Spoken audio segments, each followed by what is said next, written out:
Ladies and gentlemen, I am Sonic Rye 9, and welcome back to Countdown to Crash. When we last left off, we took a look at Crash 2, and today we're going to be taking a look at a game made by Sony Computer Entertainment Europe. A Universal Interactive Studios production. A Universal Interactive Studios game. Created and developed by Naughty Dog. Thank you. Yes, ladies and gentlemen, we are taking a look at Crash Bandicoot 4. I should point out it's Crash Bandicoot 3 Warped. But nevertheless, To begin, ladies and gentlemen, we are taking a casual look at Crash Bandicoot 3 Warped. So, without further ado, let's get started. So, in terms of story, this takes place right after the events of Crash Bandicoot 2, where, in case you didn't know, Crash and Cortex had a massive battle in space, and Crash and Coco, with the help of Embryo, destroyed Cortex's space station with a giant laser. And now, after the space station has crash landed, Uka is free. No, yeah, it cannot be. Evil, great evil. a mysterious has come. evil has been released upon the world. None dare to fail to break Uka even once. But you, Cortex, you have failed me twice.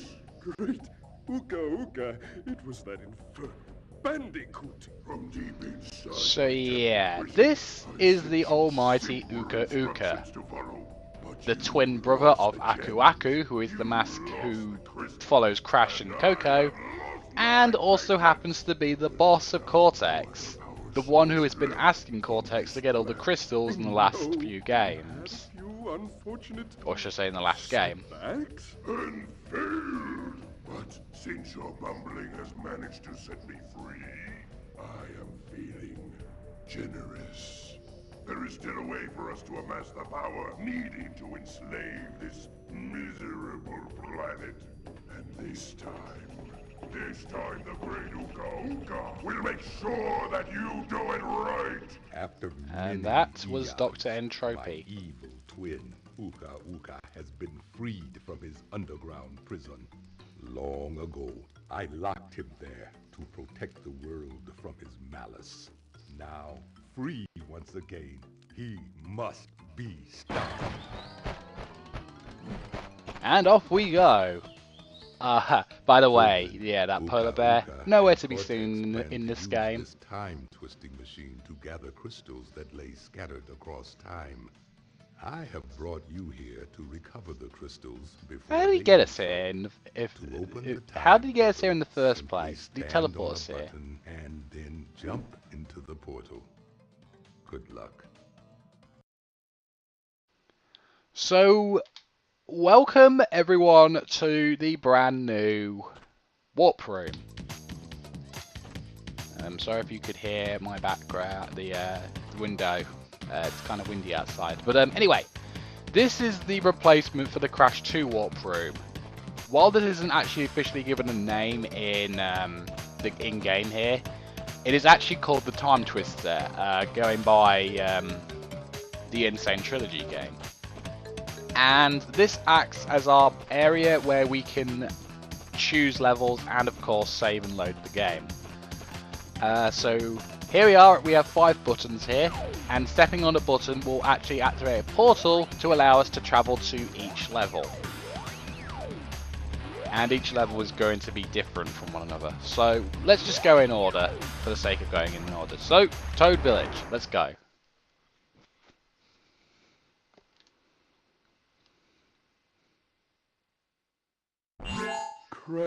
Crash, why must you always muck in my mud? Oh look, I have a mask helping me too. We will find out which one is more powerful soon enough. Indeed we will.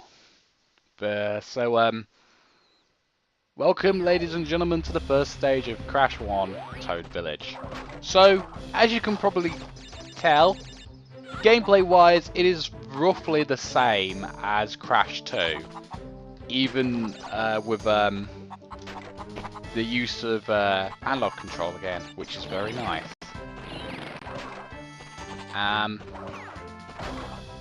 Now, in the last episode, I did state that I prefer Crash 2 over Crash 3 due to the fact that there are more platforming-based levels in Crash 2 than there are in Crash 3. Now, that's not to say that Crash 3 is a bad game. Far from it. Crash 3 is a very good Crash game. In fact, it's a bit of backstory behind this game.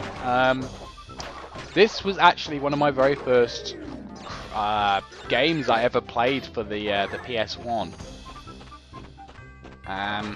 Which you got to admit is a pretty dang great way to start my gaming storyline, I guess. I don't know. A gaming history.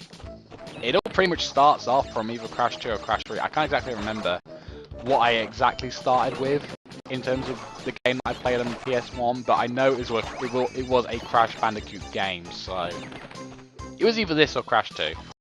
But anyway, I have tons of fond memories of playing both this and Crash 2. They're like my children in terms of games I love as a kid. I mean, of course, I like my Sonic games and whatnot, and I'll of course play Sonic any day.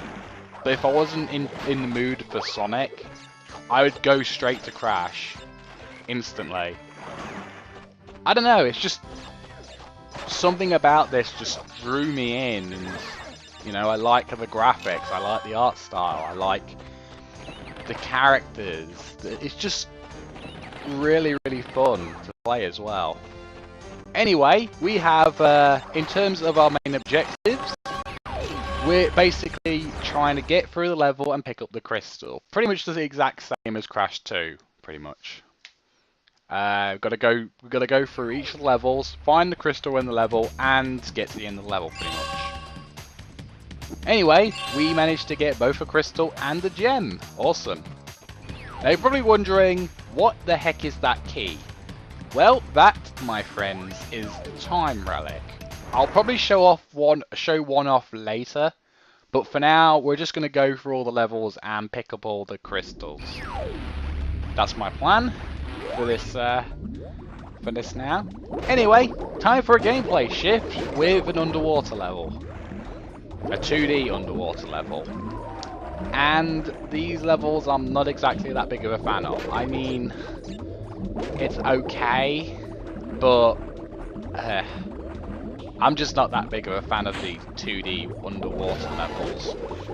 I'm actually very curious into seeing how many people actually do like these underwater levels compared to like the regular platforming levels, at least.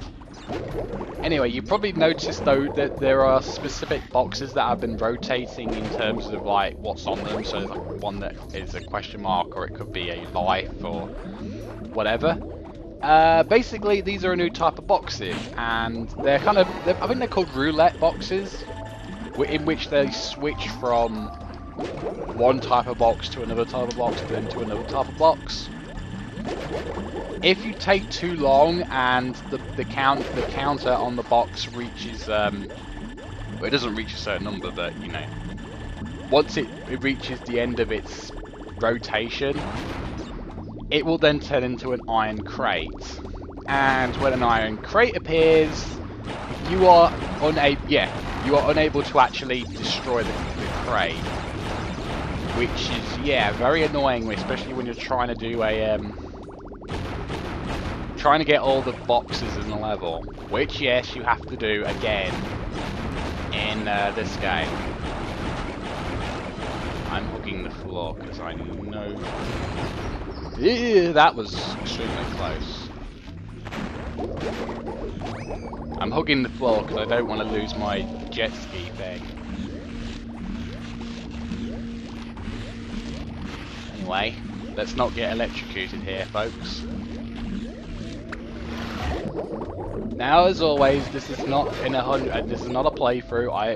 I have already done a full playthrough of Crash 3 on my channel. If you guys want to watch it, it's a fairly decent playthrough, and yeah, you guys just search up Sonic Ride 9 on YouTube, and you guys will find my playthrough of Crash 3, where I actually go through all the levels. Alright, I'm gotta be very slow here, because I don't want to get hit.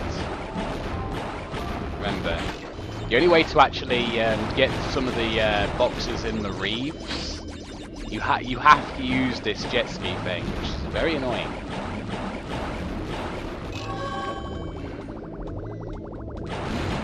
There we go. Alright, I think that's good enough. Yeah! Awesome.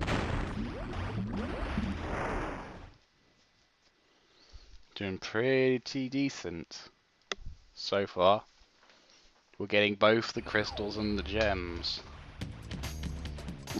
Ta-da! Ta-da! And as always, Crash always has his Crash dance. And now for a gameplay shift.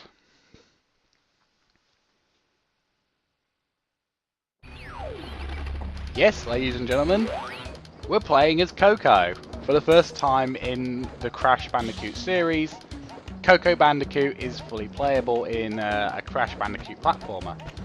However, she is reduced to being the vehicle girl. And by that, what I mean by that is basically any level which requires Coco to actually to ride a vehicle. In this particular case, it is the Tiger, who is named Pura and is the replacement for the Warthog from Crash 1 and the Polar Bear from Crash 2, who we actually did see in the beginning of the game. So yeah, this is our replacement, and unlike the Polar Bear, which is only able to do like a small dash move, in this game you're actually able to hold the circle button and actually do like a proper dash, which is very helpful for when you're trying to do the time trial relics for this particular level.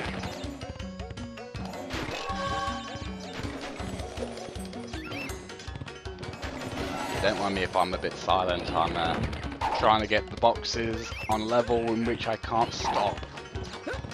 Yeah, if you're playing this level, you can't stop. You can't just stop and turn around to get any boxes you may miss. Yeah, I got all the boxes. Another perfect run. Perfect run.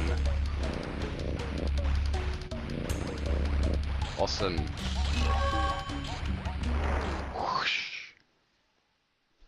We're doing pretty good so far.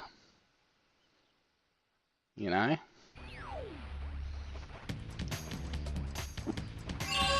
Ta-da! And obviously in the Insane Trilogy, you will be able to play as Coco in all the levels in Crash 1 and Crash 2. Well, at least most of them, excluding boss fights and any levels where Coco is mandatory. Uga Uga and Cortex want Tiny Or get Crash. crystals and bring them to Big Colosseum in Rome. Crash, leave them for Tiny, or Crash get crushed. And that is Tiny Tiger, who was one of the bosses in Crash 2. Anyway, we're back to Crash, and we've got a bit more of a platforming slash chase level again. Yep, chase levels are still a thing. This time it's a giant Triceratops, if I'm not mistaken.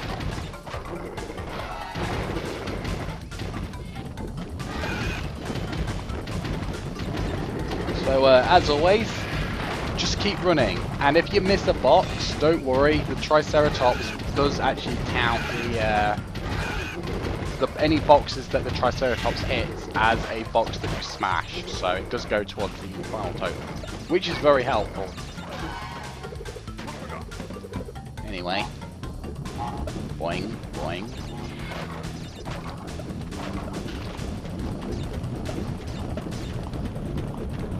This is I forgot to mention this in Toad Village, but I love these platformer levels, specifically when you actually got full control on over Crash, and you know you're just doing a traditional platformer level. You know, I like them because you know I can go at the speed I want. I can break all the boxes no problem. You know, I can platform over all the obstacles, etc., etc. You know, they're fun. And now we have a bonus platform, which returned from Crash 2. Again, I forgot to mention this in the first level, but whatevs. Now, one very positive improvement that has been made in this over Crash 1 and 2 is the fact that now if you press the triangle button, as you can see on the box counter, it actually tells you how many boxes there are in the level. Which is very useful, okay? Very useful in letting you know how long the level is, and of course how many boxes you need to smash in order to get the gem. And I'm very pleased to announce, not very pleased to announce, very pleased to say that this is getting implemented in the Insane Trilogy for all 3 games. Thank God.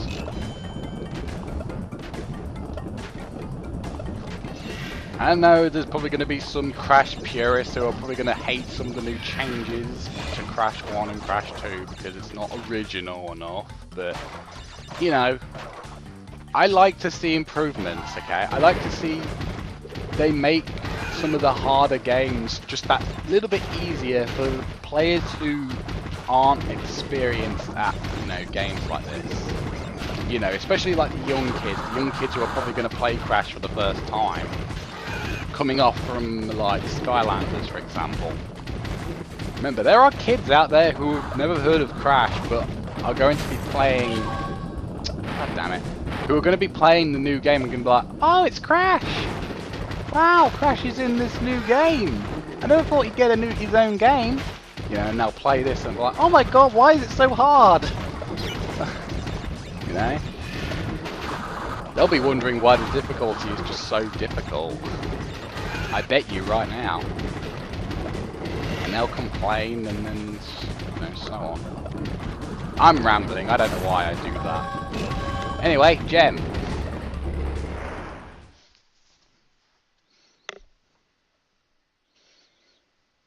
Now, as you probably noticed, before I actually went into the level, it actually shows you exactly what is in the level. So like, there's a crystal in the level, there's a gem in the level, and there's a relic in the level.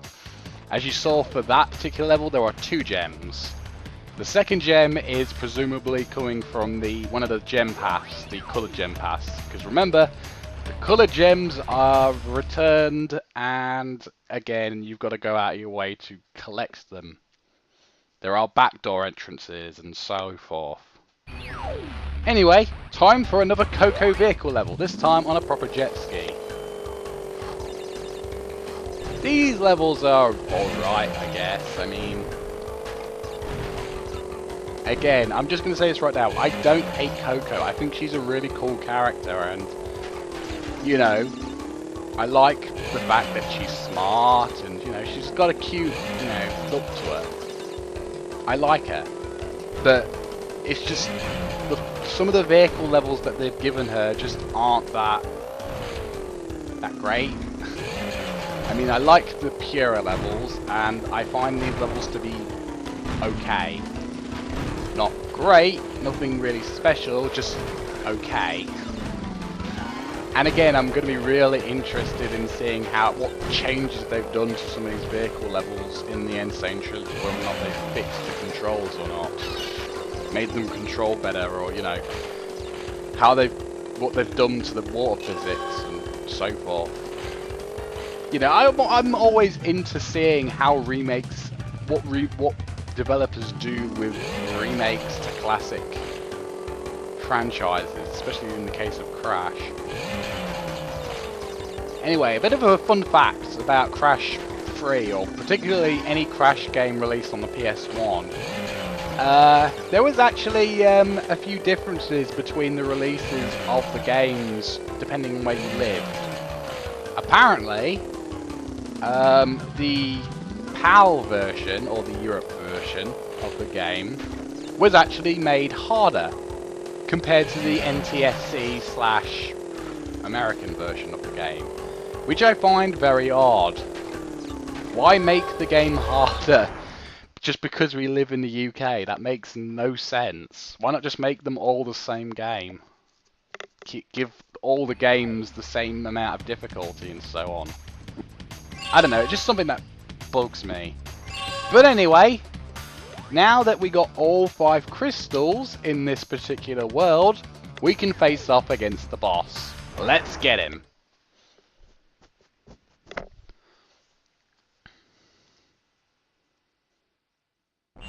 Crash! Coco! Store the pretty crystals! Tiny take I'm sorry. in Gladiator I just love Arena. how he just stole the brick crystals. I don't know why that makes me laugh so much, but whatever. Anyway, here we are in ancient Rome. In case you couldn't tell, all the levels in this game are based on different time periods, which I think adds to a bit of imagination in terms of what Naughty Dog could include in the game. You know, they could go all out in terms of the locations and everything. Anyway, this boss fight can be easy but can also be kind of frustrating, especially with these lions here. The hitbox on these lions can be, yeah, like that. I don't like these lions. Why does that lion smile at me? But yeah, the lions can be kind of tricky to defeat, or you know, spin out the way, because they can end up eating you, even though it looks like you jumped on its head. Oh my god, it ate me again. This fight isn't hard, it's just annoying in some areas revolving with lions. I don't even know what I'm saying anymore.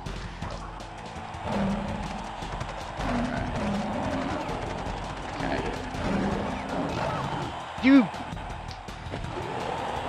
Lion fail! Come on. But yeah, I'm not that big of a fan of this boss, to be honest. I mean, it's definitely harder than the one from Crash 2, in my opinion. I think the one from Crash 2 is too easy.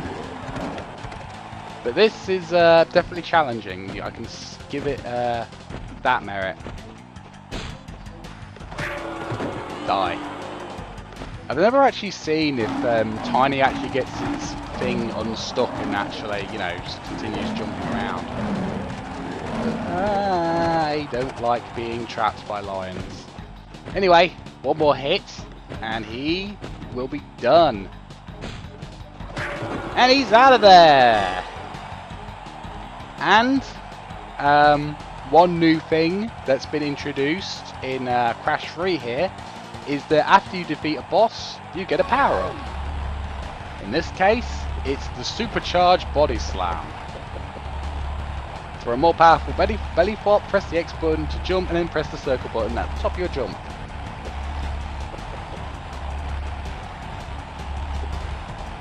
So yeah, you get upgrades to Crash's moveset after you defeat bosses, which I think is quite interesting. It's kind of like a Mega Man style of approach. Well done, children.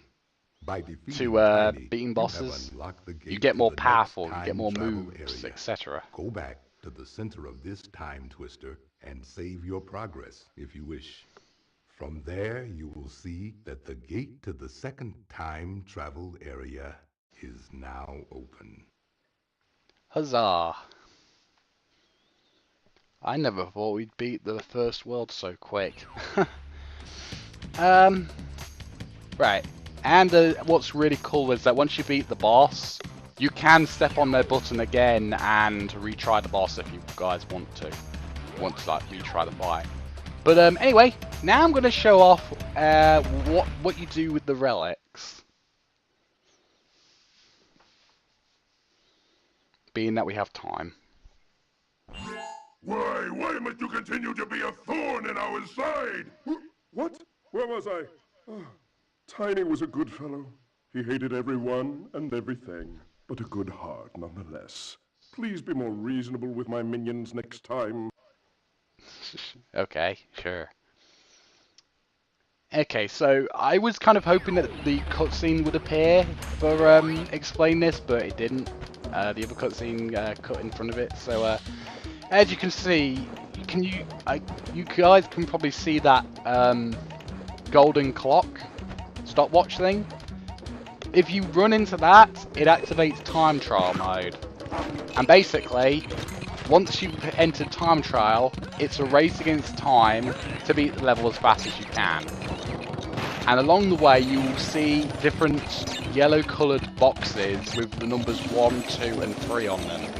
If you hit them, the timer on the bottom right will actually freeze for the set amount of seconds that is listed on the actual box.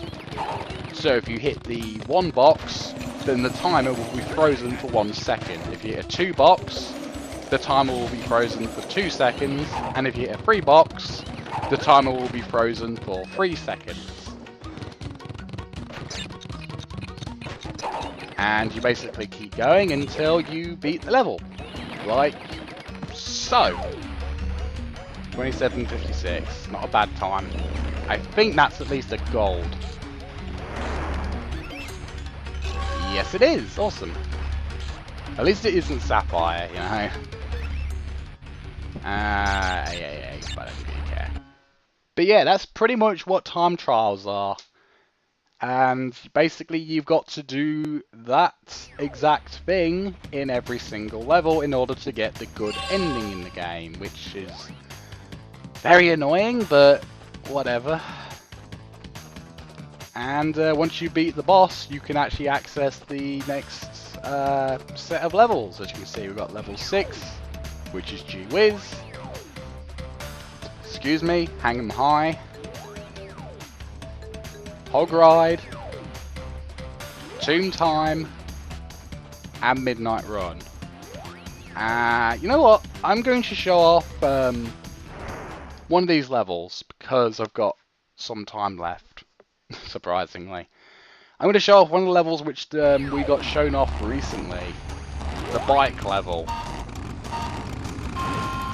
Which is quite difficult to actually do if you're trying to get all the boxes and come in first place.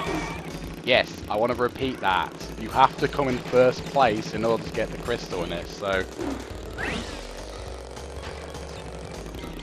yeah, this can be quite tricky.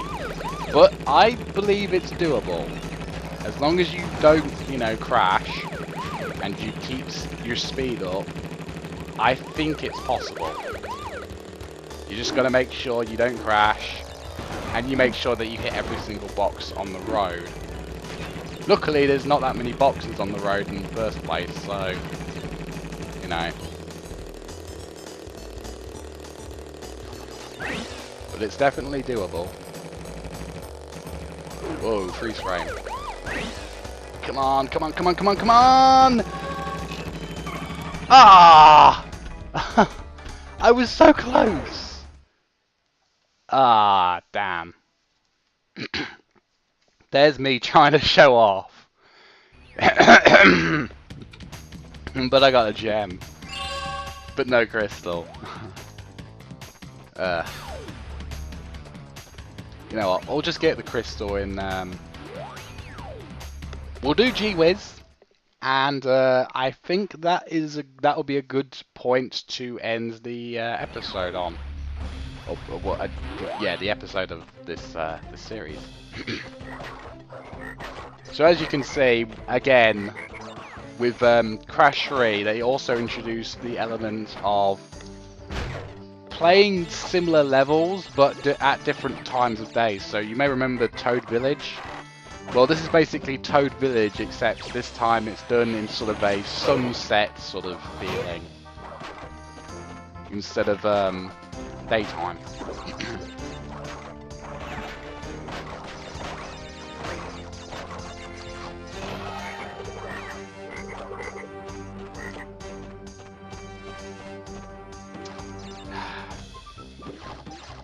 They should just hire me to do the game demos for Activision.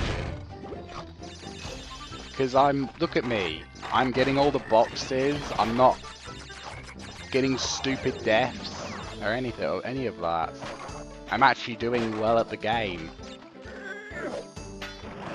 And sure, I'm not a speedrunner, right? I'm not that good, but I am, you know, someone who can actually play the level well.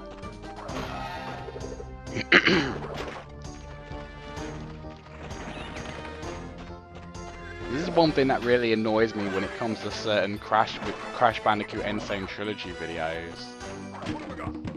They always get people who don't seem to be able to beat levels flawlessly, which is very annoying to like watch sometimes.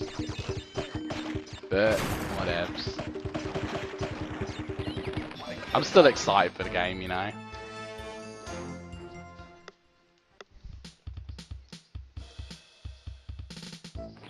Alright, this is actually a bonus round which can be quite deceiving if you're not careful. If you're careful, you won't get tricked by the upcoming thing. Yeah, it's with this iron crate here. You see, if I was to hit that, these wireframe boxes would actually become solid. So then I wouldn't be able to hit the crate. God.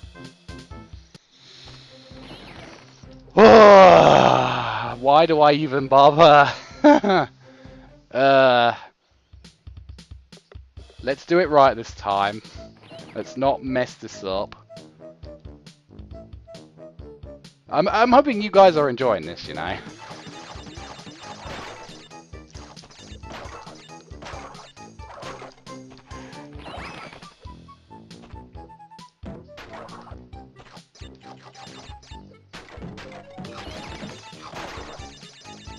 Alright.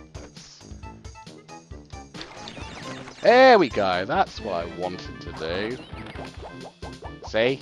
Otherwise the iron crates would then become solid, so the wireframe crates would become solid, so then you wouldn't be able to get that box.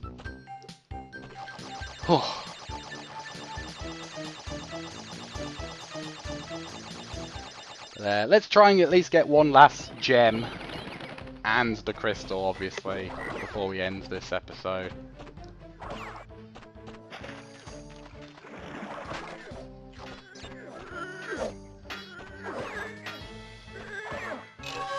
Go.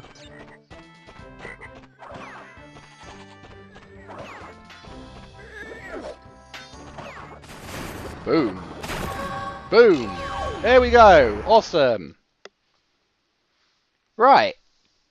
I do believe that this is a very good area for us to end this episode of the Countdown to Crash.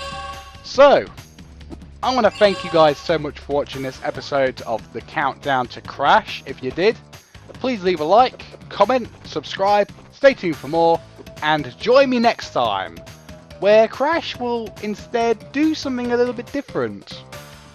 Go kart racing. So I'll see you guys then.